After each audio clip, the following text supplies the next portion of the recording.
Hello, everyone, and welcome to Marvel-ous Movie Mondays with Kelsey and Dill. Here for another Monday recap of some Spider-Man episodes. But first, this has been a pretty big news week, Kels. Obviously, we got a Fantastic Four trailer, we got a Super Bowl, so a lot of trailers came with that. One being another Marvel trailer as well. So, how are you doing on this Monday after the Super Bowl? After what may be the most boring game of all time. um, Great halftime show, but the game itself, oh my gosh. What did you think, Yeah. Kel? Yeah, Dill. That was what I was going to say. I'm like, my biggest complaint is not obviously that the Chiefs lost, and obviously, like, I root for the Chiefs because Taylor Swift roots for the Chiefs. But, like, I just thought it was going to be a little more exciting. I was like, where's the drama? Where's the theatricality of it all? Like, I thought there was going to be a lot more back and forth. But in reality, the Chiefs got their asses handed to them because Patrick Mahomes kept getting sacked. I think the most times he's ever gotten sacked in his whole career. And nobody could catch the ball for shit. So, yeah, it was a like, bad game. Yeah. I'm happy for the Eagles. Like, I think that obviously, like, the Chiefs have had their moment. Like, I don't know. I'm just happy because I'm not like I really don't care. Like, don't come at me if you're really an anti-Philly person because I really don't care. But I'm just happy for that one kid who made that great catch and then got a touchdown in the Super Bowl. Interception. Yeah, the pick six. Yeah, he was great. I think the Eagles played a great game, especially defensively, but also offensively. But really defensively, they played so well that, like, you know what, I'm happy for that team. I'm not happy for the fan base because I've just had bad experiences with that fan base and being in an area that is like very Giants, Jets, and Eagles dominated, depending on where you are in New Jersey, New York. There are some really rough circles of fans you can run into, but I mean, I think we've seen the Chiefs win so much that it's like they don't need another win. But it would have been also cool to be the first team in a while to get the triple trifecta, like was it three-peat? So I was just rooting for that for the sport. I thought it would be really cool to like live through that, one of the greatest dynasties ever, and to settle the GOAT debate. But now I think Tom Brady still has the upper hand in the GOAT debate. So Mahomes is going to need a few more. He'll just have to three-peat some other time to get that GOAT from Brady. But just a boring game. Like I mean, the commercials as well. I just was not as into it this year. I don't know what it was. I mean, the halftime show was great, but it was, the audio itself was a little hard to hear too. So like I loved what the messaging was and the actual like the digs at America that Kendrick was taking and the digs at Drake. But like again, for people who don't know his music, you can't even understand a lyric he's saying because the sound was so off that it's like even that was underwhelming for people. So like I don't think there was a glowing part of this whole Super Bowl Sunday night except for the company you might spend it with. But were there any high points for you, Kels? Any trailers that stood out? Anything from the halftime show you want to note or what? I mean, like, I always feel like, it really depends on like who you're what the atmosphere is like to really digest everything that happens at the Super Bowl because there could be a lot of people, lots of conversation, lots of talking during the performance. And it's just not, maybe I dealt with that personally, as you can tell. Okay. But yeah, I had the same complaint about Kendrick's performance just because of the audio quality of what was happening. But I thought that he did a great job. Because you rewatch clips of it on like YouTube and TikTok, and the audio is awesome. It's just the actual Fox broadcast, whatever the audio is that they were taking from the can was bad. Yeah, it was just hard to distinguish. Yeah. And you could tell he was doing it live because you could hear all of like his P's and T's and everything in the microphone. Like he was killing it. I saw Taylor Swift once in the time that I saw. I really didn't see the second half of the game. So pissed. yeah. She was not having a good time. She was definitely having a much better time at the Grammys. Did not have a super fun time at the Super Bowl. But yeah, it is what it is. We did get our Thunderbolts trailer. Yes. Which is exciting. Well, let's start with that. I know the other trailer came out first, but I would say like the other trailer is the bigger trailer of the week. So we'll talk about Thunderbolts trailer because we've already gotten our teaser. This is actually the first full trailer, which is actually shorter than the teaser, believe it or not. But Kelsey, we got like about a minute long ad on the TV, but then when you went on YouTube, the full thing was out there. What did you think of this trailer? Any specific moments that catch you? I mean, we can go through it if you want, but I know we try to not overanalyze trailers anymore as deep. But anything that stood out to you with this second trailer for Thunderbolts asterisk?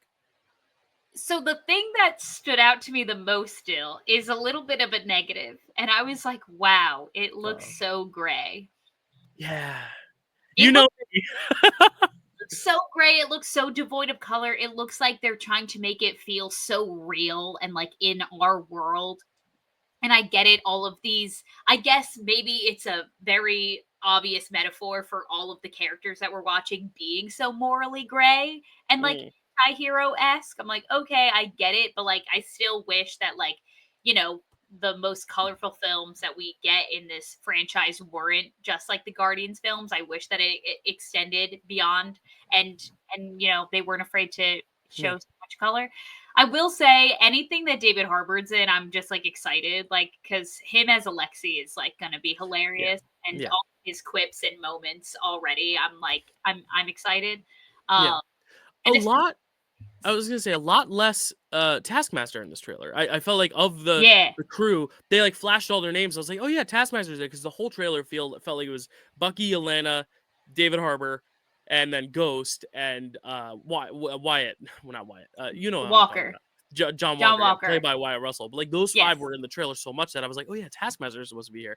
Then the yeah. other guy who's in the first teaser, the guy I forget his name, the character, but the character played by the guy from Top Gun Maverick, the kind of nerdy guy who like summons them all Hmm. there in the teaser. He was nowhere to be Yeah. found in this trailer either. So I thought it was interesting. Like a few shots of Valentina, but it almost seemed like, is that a spoiler I should be reading into, or is it just the same thing where they're like, Mm, Taskmaster's there, but not as important to the story? But yeah, it was kind of one of those things. I was like, oh, it felt like they were really highlighting those five characters and not a lot of the other people. Like the part that Io Debris stepped out of, that Geraldine Viswanathan came into, she was not in this trailer. She was kind of in the teaser a little bit too. So a few people I was expecting to see, especially with a full trailer, that we didn't see. So I don't know if I should be reading hmm. into that too much, or I don't know.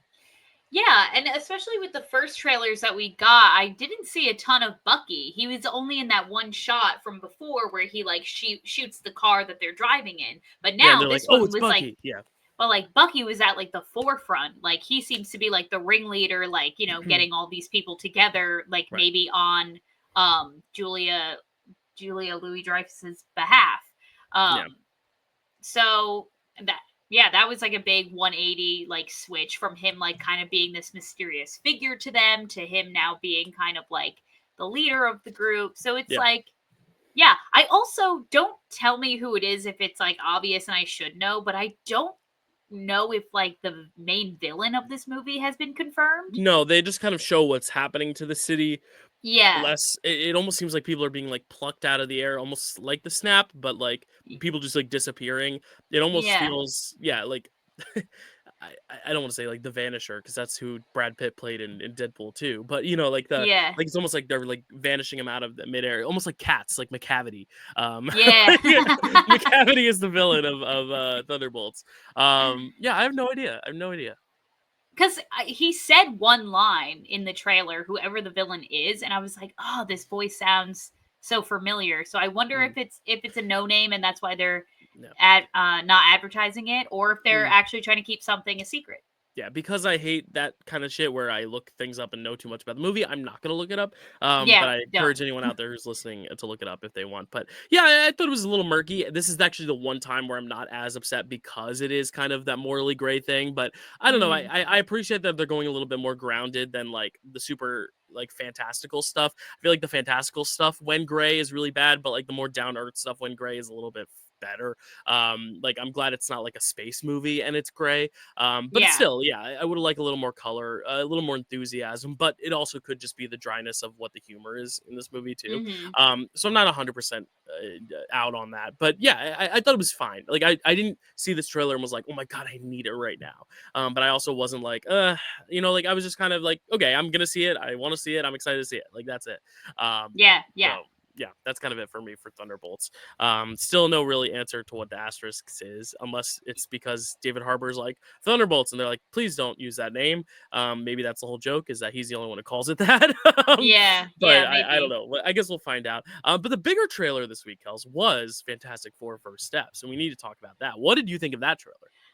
This, I think, looks really good, It Dill. looks really Just good. like visually and aesthetically and effects wise, I thought that everything like looks super clean and super Mhm. good. Like, there was one shot of Joseph Quinn, flaming on and turning into fire, and I just thought that it looked like really, really good. I love the like 1950s, like futuristic retro aesthetic of it all. And yeah, Yeah. and also what's the rock called again? What's The his name? Thing. Okay, I was gonna say that, but I think I was like second guessing myself because I was like, no, that's the '80s movie with fucking. Oh, with Kurt But Russell. it's called The Thing. Yeah. Okay, yeah, Yeah. The Thing He looked is. like Yeah. really good. I Ben love Grimm. how yes, Ben Grimm, he looked really good as when he's like all thinged out, Yeah. and they have this like one little moment in the trailer where he's like cooking something with a robot, and I was like, is this a reference to the bear? Oh, it has to be 100%. Even the way Yeah. he's talking, it's very much like Cousin. It's it's Yeah. oh well, it's good. Yeah, yeah, good. Keep cooking. Yeah, like it Yeah, was yeah. really the bear. What I loved most was that actually the shot that came like after that where they're describing because it feels like we're not getting an origin story. We're just kind of jumping into they're already established, obviously because they already have their powers. But like there's the like you could see on the TVs there's that footage from when they were younger and he's not the Thing yet like before they got their Mhm. powers. And there's that shot Mhm. of the TV where the TV turns off and it's him staring at the reflection in the TV. Like that stuff was really good. Like I got choked up watching that. I'm like, that's the kind of Yeah. shit I love. Because honestly, those first two Fantastic Four movies are very flawed, but the things I like about it are mostly the stuff that have to do with the Thing. So like, I really Mhm. like that they're kind of explore that as well. That kind of embarrassment, that image, Beauty and the Beast type thing. So yeah, I'm really excited. I thought this was a very solid trailer. Didn't give me enough of the plot to be like, all right, you're telling me too much. It Yeah. showed me Yeah. what the vibe and the aesthetic was going to be, a little bit of what the characters are going to look like, talk like, feel like. Feels like Vanessa Kirby is going to be kind of like the anchor of it, the Natasha of the group. Yeah. So I'm very excited for this. I'm genuinely very excited. No, I'm also super excited. Definitely more so for this one than Thunderbolts, although Mhm. I, obviously am excited, but this one Right. just a little bit more. It's like Pokemon. We got to catch them all. We got to watch them all. So I Yeah, mean, like I'm excited. exactly. But yeah, I'm very excited for that one. Was there anything else you watched this week, Kels? Anything to note? Any other news that came up? I know that the trailers are the big news, but did you watch anything worth noting? Oh, you know what I saw, Dale? I watched Presents Oh, I with really want to Lucy see Liu. that. How is that? Yeah. So, it Uh-oh. was no. It was a really good idea. I just thought that some things could have been executed a little differently. Like they make it very obvious from the beginning kind of like who the antagonist is of the movie. Okay. And so there really is no like twist or shock later Yeah. on in the It's almost film. like the twist is the premise. It's the idea that you're watching everything from the ghost point of Y- view, right? Yeah. Yeah, But like that's the that's twist. how they marketed it though. So it's Right, not so it's really a not a twist. twist. It's more Yeah. like the catch, like the fun. Oh, Yeah. but this is what's different. Yeah. Okay. Right. I'm No, excited to but see it. yeah, no, it's cool and like the shots are cool. The cast does a great job. Like the main girl, I don't remember her name, but she Mm. did a really good job. Is it scary? Um some there's some parts that are scary. Okay, not is it Dylan scary? Like Oh, no. no. Okay. Cuz I'm a scaredy cat. I'm a baby. No, you won't get scared then. Okay. Okay, cool. Cool. There's Okay. only like two moments where I was like, Okay. Oh, it's that kind of. Oh, I hate that. All right. Yeah, well, but I'll see it. it's I'll see it. literally only two. It's like Okay. only two out of the Yeah. whole thing. No, I love Um, Soderbergh movies because he like made all these like mainstream movies like the Ocean's movies. He made Aaron Brockovich, and then he like kind of stopped making. He retired for a little bit, and then he came back, but he was only making this really like small, low budget stuff. He was filming a lot of movies on iPhones, so I mhm. think this was partially filmed on an iPhone as well. So like I really love how he's kind of just experimenting with the craft in different interesting ways. There's actually a fun tidbit, Kels, that I don't know if I could say on podcast, but I'm going to anyway. Why not? They actually location scouted my house for that movie. They came to the town we're in, not to name the town because I don't want to give away where we are, but they came into knocked on some doors and they wanted to look at my house. So they came back with the team, not the director, but the location scouting. They looked around my house because we have an older house, it was Yeah, built in the 1800s. So they were like, "Oh, let's take a look around and see if this would work." And we didn't get chosen, honestly, probably because yeah, it's a little too busy. There's like almost too much space in that first floor of just like random shit like that would be hard to because we have kind of modernized a little bit of it. But Yeah, like I think they wanted something a little bit like tighter and even older looking, but yeah, it was really cool. So like there was a bit of time where I was like, are they gonna film the new Steven Soderbergh horror movie in my house? Yeah, very cool. That's Yeah, really, really cool, Dale. yeah, Oh my yeah, god. That's yeah, so funny. Like all these like production companies, like movies, like love to film in our town in New yeah. Jersey. I mean, Mother's Instinct was filmed Yeah. literally 2 houses down. Have you seen Yeah. that one yet or no? Yes. Okay, yeah, It was crazy. fine. And but yeah, I didn't like the movie, but it was Nick cool. Like you're like, I've seen that house. Like I've driven No, by it yeah. every time I go to Dill's. Yeah, yeah. No, yeah. That's wild. After I watch it, I was like, I'm gonna drive down the street and just like see the Yeah, houses. I've seen them yeah. before, but I'm like, ooh, those are the And houses Jessica the best part, Chastain was in. so the people who used to live there, they moved away. He was a foot doctor, and so when I had a problem with my foot, I would literally go over there and like he would do like a kind of like a free checkup. Like he's our neighbor. He's like, yeah, I'll take a look at it. And I'd go down to his house. So it was funny because I also knew what the inside of his house looked like. So my immersion was completely broken. Like I could Yeah, not yeah. be immersed in it because I was like, this is Dr. Brown's house, like That's where he looked at my foot. yeah, right, exactly. I was like, oh yeah, Yeah. they're bickering in that living room. Yeah, my foot was on that couch as he Yeah, was. yeah, He had yeah. his little not stethoscope. What do you call it? Magnifying glass? Yeah. Anyway, very cool. Presents, got to check it out. Best thing I watched this week. Let's see. Do Um, tell. hmm. Oh, a review coming out later, probably today or tomorrow. I did see Paddington in Peru. It was very cute. Not my favorite of the trilogy. In fact, it's probably my least favorite. But I mean, Yeah. hard to follow up a masterpiece. Yeah. Have you seen the Paddington movies yet, Kels? I've seen Paddington 1, and then I think I maybe started Paddington 2, but I probably Mm, didn't because I can't remember it.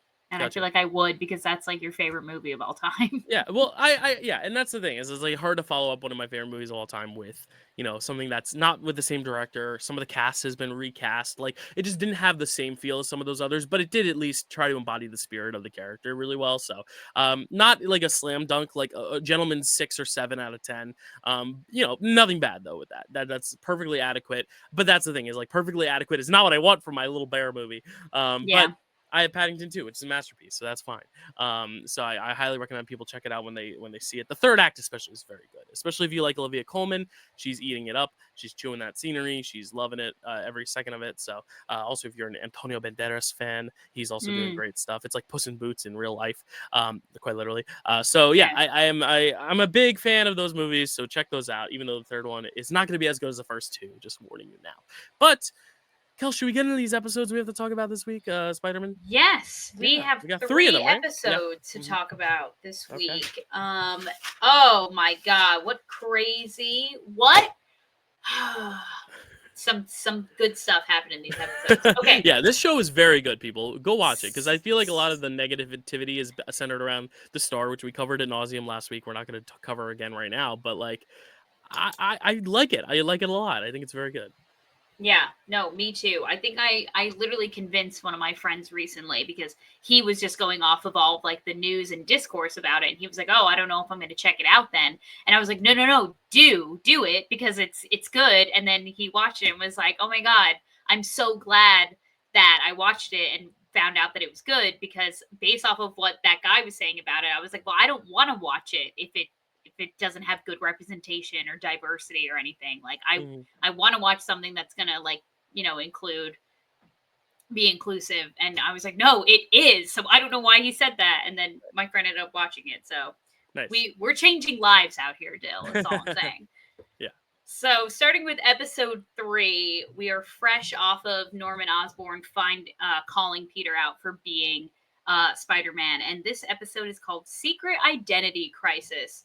Hmm. So at the top of this episode, we find out another tidbit of information about his friend Nico, and that is that she lives with a foster family. So she has a foster mom named Susan, and she has a couple of foster brothers, it sounds like, and it's just another layer of good stuff that Wokeness. exactly. And so Peter then goes to get dinner with Norman Osborn, where they kind of talk about him being Spider-Man. Norman wants to be like, he wants to help him. He wants to put a police scanner in his suit. He wants to update his suit. He wants to give him technology, weapons, all this stuff. And Peter's like, hey, I do this for myself to protect others, but the reason why I don't tell anyone who I am is to protect friends and family as well. And I don't want you getting involved because you'll be put in the same danger that I'm in. And he's like, I think I can handle myself, but like, I respect it. Mm-hmm. It's also tough for Peter to find out that the only reason why he made his internship program was to find who Spider-Man was, to, thank him for saving Harry that day. And he's like, kind of bummed that like, oh, you just like didn't think that I was like really smart. You suspected that I was Spider-Man. And, he says that he also suspected the other people in his program as well, Asha, Amadeus, Jean, and Peter. And so he kind of narrowed it down to them and then realized it was Peter. Yeah, and it was more so like he was trying to figure out who was aiding Spider-Man. He didn't even think one of them was. He was more so like, like one of these guys has got to be working for Spider-Man. I got to know. And then that's where he's like, to my surprise, you are him. You're not just working for him. You are him, which I thought was cool. Like I like this Norman Osborn. It feels a little bit more complex, less one-sided villainy. But I do think there's still that little underlying like mistrust you have with him, just because you know what Norman Osborn stands for and is in the series and normal.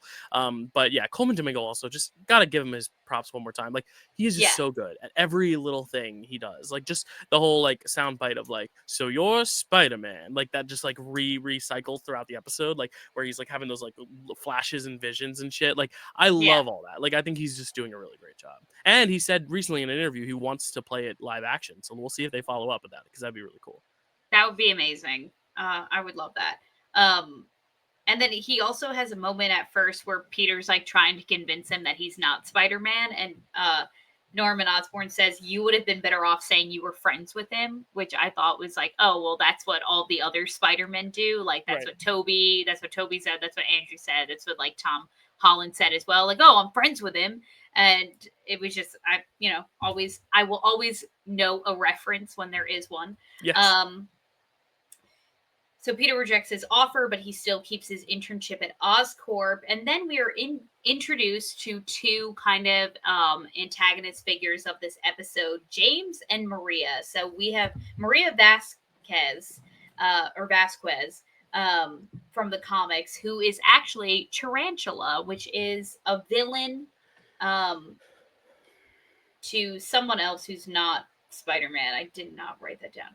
Oh, but her version of Tarantula in the comic books is actually a hero for hire, and that she's actually on a mission to avenge the death of her sister. And at some point in the comic books, Shang-Chi actually saves her. And then James Sanders is Speed Demon in the comics.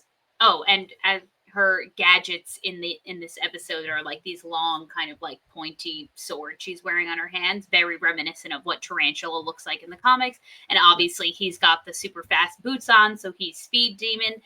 In the comics, James Sanders gets his powers from the Grandmaster.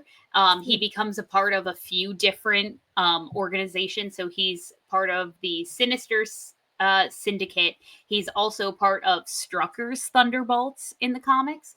And he's also at one point a part of the Sinister Six in the comics. But he is arrested by Captain America for arresting... What? Sorry. He is arrested by Captain America for robbing a pawn shop, which is kind of what he does in this episode with his girlfriend. Sorry, I just want to... Oh, yeah. And then a little bit of B-plot here. May is going through some stuff around the apartment and getting rid of some things, but most of it's Ben's, and she's just trying to move on with her life. But Peter does find a camera of his, an old camera, and uses that throughout the episode. Yeah. Now we're back at school, where Lonnie offers to buy Peter's lunch, but his card gets declined. So instead of getting a full lunch for himself, he ends up just taking an apple. But he has to leave mid-lunch anyway because he gets a call from his mom because his brother was picked up by a policeman because him and a bunch of other ne'er-do-wells were vandalizing a place and calling themselves the 110 Street Gang. And so Lonnie goes home to confront his brother, but he finds out that his brother has Vanished snuck out out of of the the window. house. Yeah. Yeah. So he goes to the location where the gang is to find him and ends up taking Andre's place in the gang to protect his brother. And so now he's part of this gang where he has to be on beck and call for the leader of the gang. His name is Big Donovan. And in the comics, Big Donovan is actually a much less important figure in the comics. He's really just known for being Luke Cage's lawyer. He's a lawyer just like Daredevil. Yeah. And I'm not going to say that yet because we're not there yet. Okay. He actually, and in the comics, he's actually defeated by Black Widow. Fun fact. Okay. Very cool. So while this is all going on, Peter tries to stop James and Maria from robbing the jewelry store. But he's kind of getting his ass handed to him a little bit. So Norman Osborn gets on the comms and is like, "Oh, I'm gonna help you out. Like, I'm gonna be your eyes in the sky," kind of thing. So they end up being able to stop them together with Norman Osborn's help. And so Peter shows up to the episode ends with Peter going to Oscorp and shaking hands with him, and it's like, all right, we'll be teammates, we'll be in this together, kind of thing. Mm-hmm. Episode 4 hitting the big time. So Osborn calls Peter to his office where he runs into his son Harry again. And at this point in time, Harry doesn't know that Peter is Spider-Man. He just knows him to be an intern at his dad's company. And I can't help but say, Dill, I know this is probably not where it's going to go, but I think there are vibes between Peter and Harry. Oh, I'm reading a little behind the scenes. I don't think it would go there if the star was so anti-woke. But I know. Maybe, again, I said there could be that very slight chance that guy's just saying that to get the wrong people to watch the show. And that it really is this really big, like, unashamed, like, queer, black, diverse, like everything. Yeah. I don't know though. I didn't really get that. I will talk a little later because I picked up a little bit of romance with someone else. Okay. But we'll talk about it later. Oh, okay. I think I know where you're going. But I don't know. I just think that their back and forth is like so cute, and maybe it's just like a really like friendly, platonic, thing going on. Maybe I'm a little problematic for being like, oh my god, are they in love? No, but it could be like a brotherly thing too, because also if that knife does turn and it does go the way normally the Norman and Harry story goes, then like maybe we will get something a little darker, sadder when they eventually do turn. But because right now they're still kind of heroes. I mean, it's still like Norman Osborn's still like this big billionaire tech guy, so like there's obviously that commentary, but they're not like bad people yet. They're like still like they're mentors. And I think this is actually something I want to bring up because the last episode I thought this was supposed to be the origin of the Tom Holland we know, but then we were like, wait, but then how does he meet Doctor Strange here if he meets him for the first time in Infinity War? And I think we got with this episode the confirmation that this is an alternate timeline completely, because this is the alternate timeline where Norman Osborn is the Tony Stark figure. That's kind of confirmed in this episode specifically because they reference the airport stuff with Civil War. So that's just one thing I wanted to make note of, because I know a lot of people were messaging me in my comments and all that stuff like, oh, this is an alternate universe, which I just didn't pick up because they didn't advertise it as that. I think originally it was supposed to be like, oh, this is the background, the origin story of Tom Holland's Spider-Man. I think that's what Feige said when they first announced it, but I like how it is kind of this what if scenario because it also keeps it its own reality, its own storyline, and it's less predictable that way. If it's not just the origin of the Tom Holland we know, now it's like, oh, this is just like a totally different path if it were to go this way. So I just wanted to clarify that because I know a lot of people were like, Dill, it's an alternate timeline. Now I'm like, okay, I get it now. I was sold. Yeah. We kind of get that clarification and confirmation here. No, yeah, absolutely. So we know now because of this episode that all this is going on at the same time that Germany and Civil War is going on. So and all that. And so, but Norman Osborn is not worried about this affecting Peter. He wants to jump right in to get in Peter a really good suit. And so we kind of have a few different trials that we go through to this episode. And even what we land on is not super Spider-Man-y yet, but I think we're going to get there eventually. Yeah, I like it though. It adds some fun comedy to something that is a little yes. bit more serious edged. You know, it still keeps that youthfulness of like, oh, it's a friendly neighborhood, especially the scene with the cat and the balloon or whatever, or not the cat Yeah. in the tree, the balloon in the tree. I was getting it Yeah. confused with Incredibles, but like the balloon in the tree and like that kind of stuff. It's like, oh, that's the neighborhood of it all. It's like he's still your neighborhood Spider-Man, but he's also Yeah. wearing these ridiculous costumes too. Yeah. So speaking of the Incredibles, the first costume that Peter tries is a Thor-esque outfit that has like he's like wearing a helmet and he has a big long cape on his back. And the first mission that he tries to go on, he immediately gets caught by his cape and cannot stop the bad guys. And I It's a could good not help but segue, Kelsey. hear Yeah. Edna Mode saying, "No capes." Yeah, And but that was a I'm great like, segue. From I didn't even set that up for you, but good job taking that Incredibles and rolling with it. thank Yeah, you. yeah, Well, Dill, I've learned from the best on how to yeah. segue. I'm the From the segue king. segue Yeah. from the Segway King himself. Mm. And then we try a different variation of Spider-Man where he's not really Spider-Man at all. He has like a jetpack, and instead of webs, he has stingers, and it's like his hornet pack. So it was giving very Wasp to me.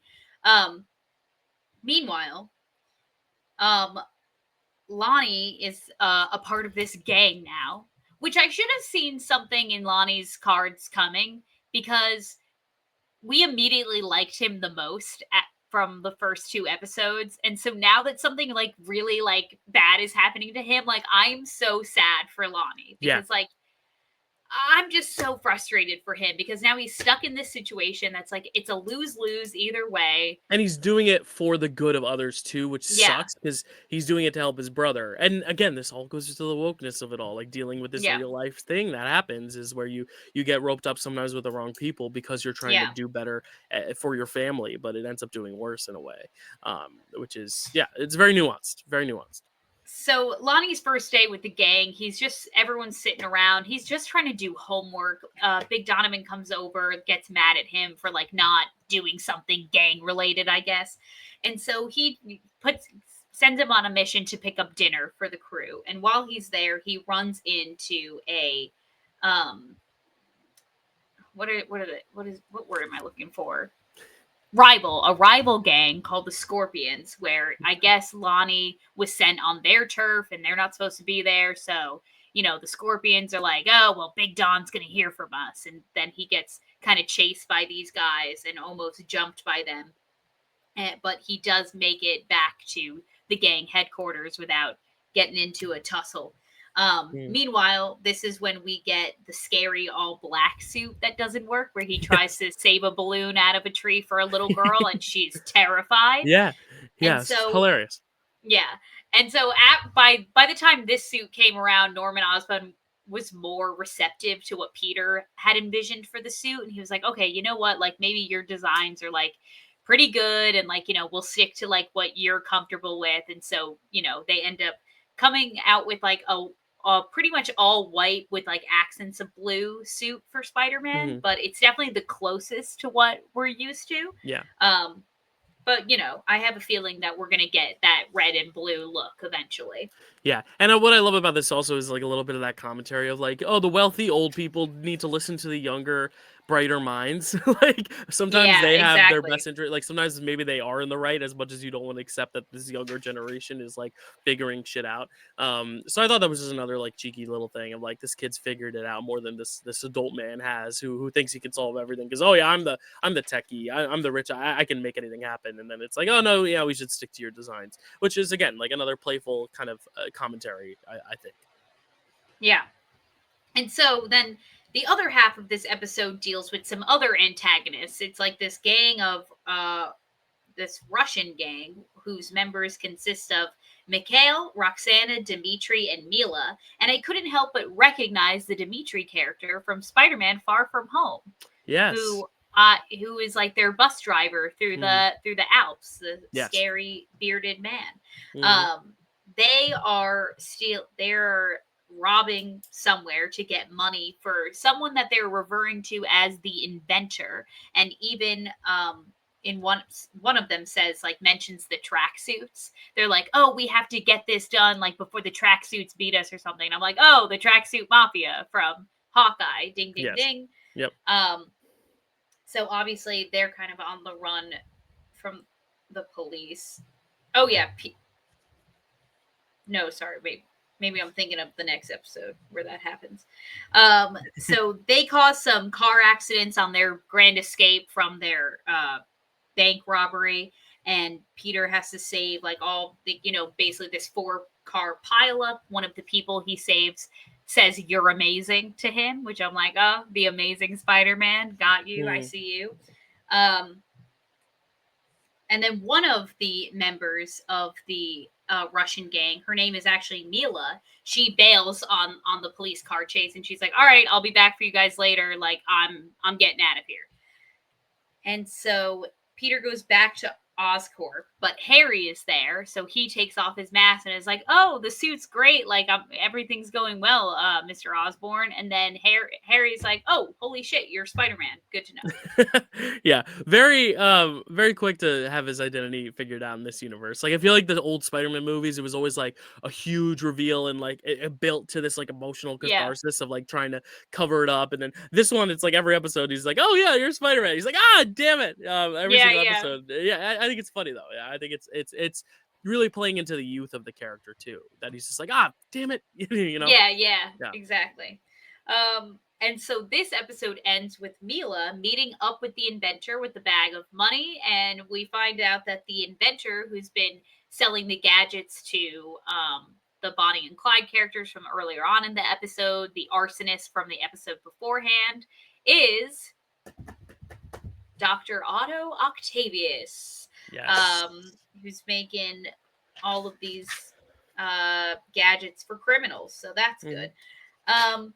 So that brings us to episode 5, The Unicorn Unleashed, baby. Actually, I wanted to say something about episode 4 before. Oh, yeah. So the Scorpion gang that is rivaling with the 110th Street gang. The Scorpion is actually a villain from the comics who was experimented on. His name is Matt Gargan, which is the name of the leader of the gang. And he was experimented on by Dr. Farley Stillwell. He was a villain to Spider-Man and an assassin for hire. And the other Scorpions that kind of took on the role throughout the comics is the other character that's mentioned in the show, Carmilla Black. And the reason that she kind of has kind of superhuman abilities is because she was experimented on in the womb by her parents who worked for AIM. So she kind of in the comics has like the extremis, like Aldrich Killian thing going on with her, which I thought was really crazy to like put your unborn child through that. Anyway, so the Unicorn Unleashed, Mila brings Doc Ock the money for an enhancement to free her friends from prison because they're like, oh, well, they just got caught by the police, so I got to go bust them out of jail.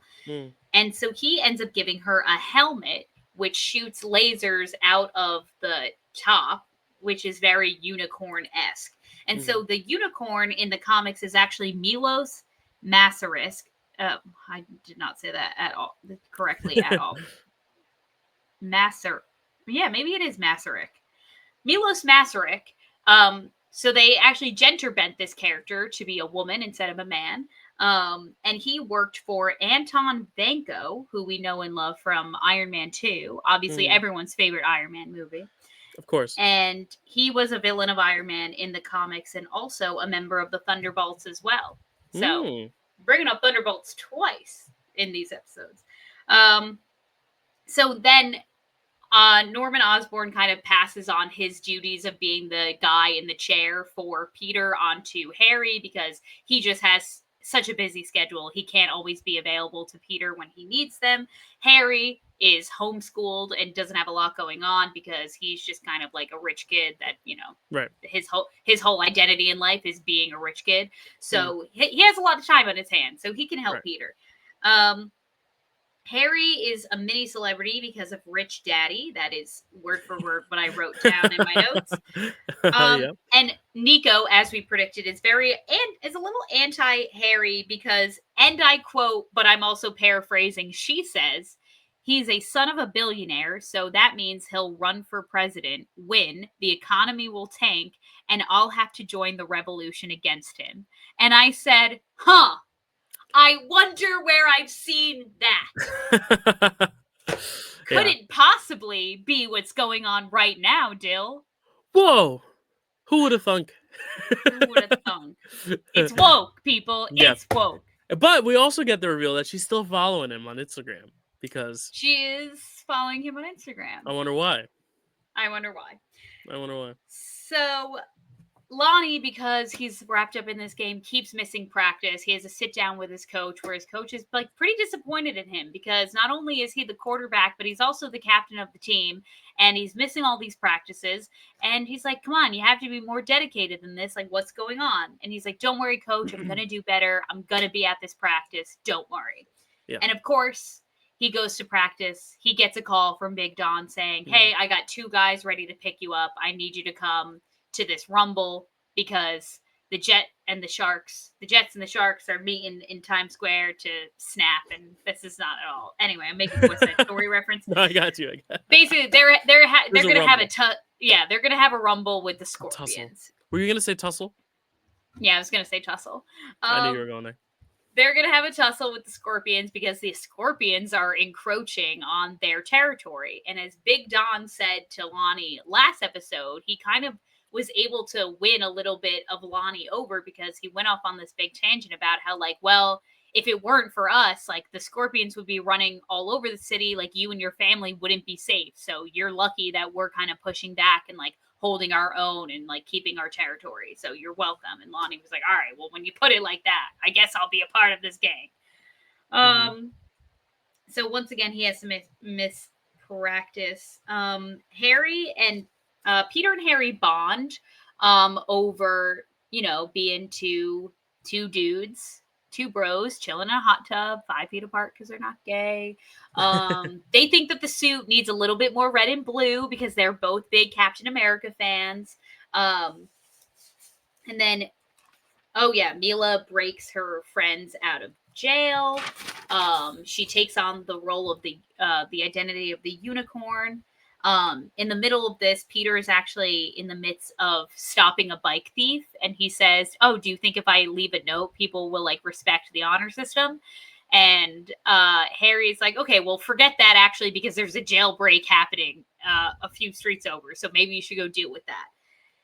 And we're having a little bit of loyalty problems with the Russian gang because although Mila was the one who broke them out of prison, she was also the one who bailed on them during their police chase. So Dimitri and Roxana, the other members, are not feeling that loyal to Mila as she's, doing all kinds of unicorny things with her helmet. So they're like, we're going to get out of here. If you want to come with us, Mikhail, like, feel free, but we don't really know what she's doing. And so Mikhail is like, no, like, she saved us. She has our back. I'm staying here to have hers.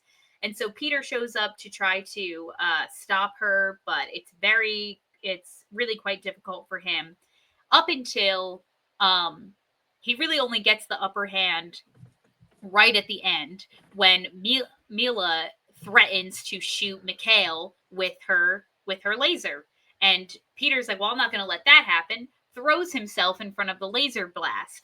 Oh, also, this is such a good moment because at the same time this is happening, Lonnie is in his rumble with the Scorpions. And the leader of the Scorpions, Gargan, takes out a knife, goes for Big Donovan. And what does Lonnie do? Tackles Gargan to the ground to save Big Donovan. So both Lonnie and Peter were having their sacrificial moments right at the same time. I just thought that it was cool. Really cool that they kept, going back and forth between those moments. And so Peter's able to stop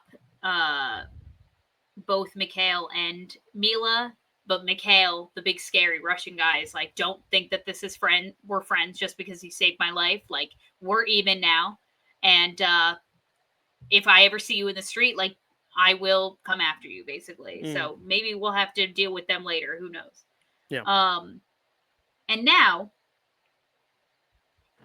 Oh yeah, and then after, Peter's done dealing with Mila, he's like, "Oh, I have to go meet my friend at the movies." Ends up inviting Harry with him to come Mm. along because he kind of seems like a lonely guy, doesn't have a lot of friends. Yeah. Yeah. Um and so he shows up with Harry at the movies and Nico is like, what the heck's going on?" Harry tries to introduce himself and she really kind of ignores him, doesn't shake his hand, and he's like, "Okay, well, I'm going to go buy snacks, see you guys in there." And Nico's like, "Sorry, you just like really caught me off guard bringing Harry here. I guess like it's fine." And then they all Yeah. go to the movie together. I think that's something. I think I Nico and Harry is a thing. Because here's the thing: you You picked up a think? few hints earlier on in the series that she might be gay, but I feel like it could be like just like a pansexual, bisexual thing, Yeah. or that was just like a one-off comment or whatever, and she's really like I don't know. I feel like just the whole like, well, you're still following him on Instagram. She's like, yeah, well, because I think that also recontextualizes the moment earlier with Peter waiting at the party. Maybe she also had kind of feelings for Peter, and then he didn't show, and she's like, you know what, f that, like screw that, I don't like him anymore. And then this Harry guy comes into the picture. I don't know. I could see this being an enemies to lovers deal. I Yeah. don't know how much time we have in the series to deal with that specifically, but I really Yeah. could see that being the case for sure. Yeah, she thinks he's cute and that's why she Yes. follows him on Instagram. Yeah, Yes, and yeah, that's also yeah. why she's weirded. I mean, she's weirded out because it's like, oh, billionaire son. She's like, I'm against that, but also like, but he's cute. Like I think that's Yeah, the vibe yeah. they're going for, and it's like they're going to a movie now, and like I don't know, I don't know. No, yeah. No, yeah, okay. I could like it. I'm I picking could up get on it. on board. I could I get don't know on if I board with ship some it, but like enemies to I'm lovers. definitely picking up on that happening. Like I don't Yeah. necessarily know if I'm like, yes, be together, but I'm also like, it's going down that Harry's way. just so darn charming that I'm like, oh my god, I This want you to be with animated character. someone. Kelsey's like, Well, whoo, swoon.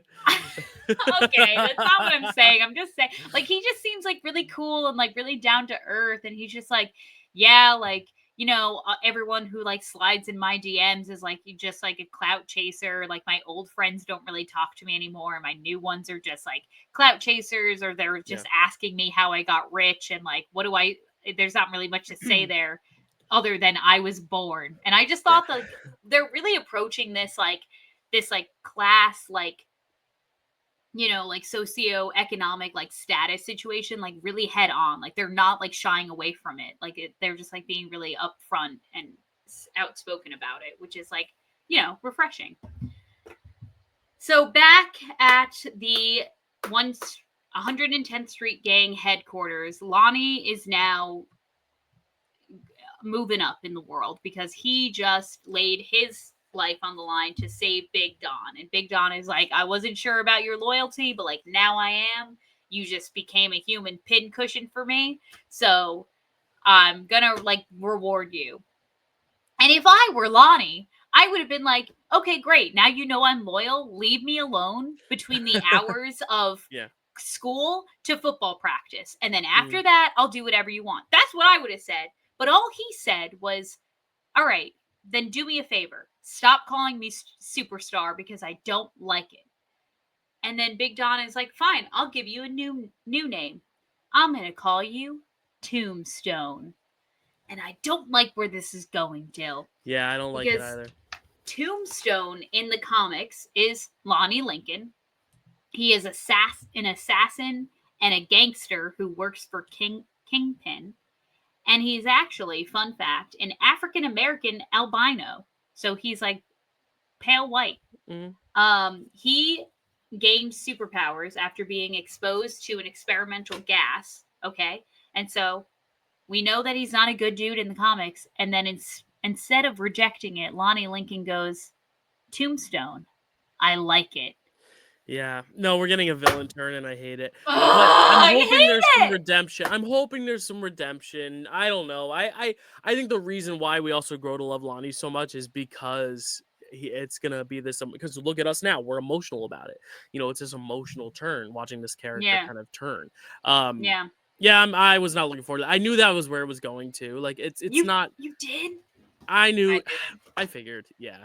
Either this is gonna Okay. end in a big betrayal where he betrays the gang, or he's gonna become the villain. In a similar way to like the uncle in the Spider-Verse movies, where it's like, damn, like we trusted you type deal. I don't Yeah. know.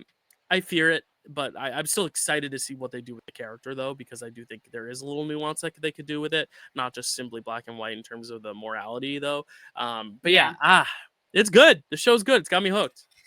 It's good. They got me hooked. They're playing with my emotions. I'm falling in love with characters. I'm falling out of love with characters.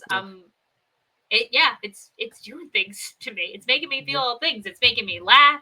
Hasn't made me cry. We'll see. If they touch a hair on Lonnie's head, I don't know. You could see tears. Yeah. We don't know.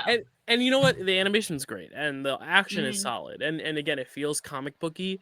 Not necessarily at the impressive levels of Spider-Verse, let's say, but it works. I think it works for what this is. And it's staying true to the neighborhood aspect. The fact that you're getting all these different like subcultures and different divides and different groups and marginalized groups and then also the rich versus poor dynamic social class. And also you're just getting the neighborhood Spider-Man of it all, him saving people, him with the camera on the rooftops with the birds, it feels very lived in the space in the neighborhood, which I think is important for this type of show, considering what they were going for with the show, which was a woke show about a neighborhood, showing all different types of walks of life in that neighborhood, and also showing the Spider-Man in the confines of that neighborhood, not necessarily needing to go to space on his second movie to battle Thanos. You know what I mean? Like, it's staying true to the neighborhood Spider-Man, which I love, which has always been my complaint about the movies, is that it went to 100 too fast. It was like, now he's with the Avengers fighting immediately. We haven't even gone to solo movie. Now he's in Homecoming, but he's being trained by Iron Man. The very next movie we see him, he's battling Thanos in space and Ebony Maw and aliens and Mantis. I like how this is so grounded and still has stakes, but it's grounded stakes. So. No, yeah, I 100% agree, Dill. I'm having a grand old time watching this one. That's right. And I think we're about halfway through now, too, which is great. I think we're getting nine episodes total or 8 or 10? 11. 11? Oh, I was way off. Okay, so we're not even halfway through the end then. So that's exciting. We're almost halfway through. This next episode will take us to the halfway point. But all right, Kelsey, anything else today? I'm having a little bit of a cold headache moment, so I'm not as chipper as usual, as you could tell. But I enjoyed this little combo. Phil, I had a migraine all weekend. I totally understand. Always enjoy talking to you about Marvel, but specifically your friendly neighborhood Spider-Man. I'm nervous about what's going to happen to Lonnie, but I'm excited about Harry being more involved. As we know, obviously, I really like the addition of this character.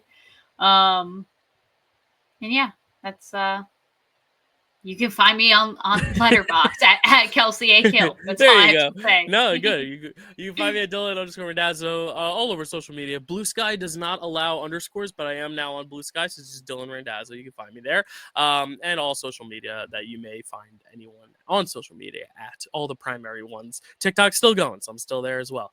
But you could also find me. I have my Paddington in Peru review coming out either later today or early tomorrow. My Pickle Award nominations are coming out tomorrow morning, Tuesday morning. Very exciting. Keep your eyes on it, Kelsey, because then you'll also have to pick what categories you want to present at those awards, which is going to be fun. So that could be bright and early tomorrow, Tuesday morning at 9 a.m. I will be sitting down reading my nominations for all to hear and to see and to say, how dare you snub so-and-so or so-and-so. But hey, that's part of the fun of it. And then the Pickle Awards will be in a few weeks, and it'll be all fun. And then we'll tell you what's happening in March. And next week, Kels, what are we doing next week? We're taking a break from Spider-Man. We got a movie. We got a movie to talk about. What's it gonna be? Captain America: Brave New World. There you go. So we'll talk about this week. Yeah, we'll talk about it. We'll see it. We'll share our review. We'll talk about some maybe like behind the scenes stuff that's important to talk about as well in the context of the movie, but also kind of just dissect it and see where it falls, especially as this big swing, the first film Black Captain America project, which I think is going to be fun, but we'll see if audiences show up for it. I hope so. But Kelsey, anything else from you, or are we ready to call it a day?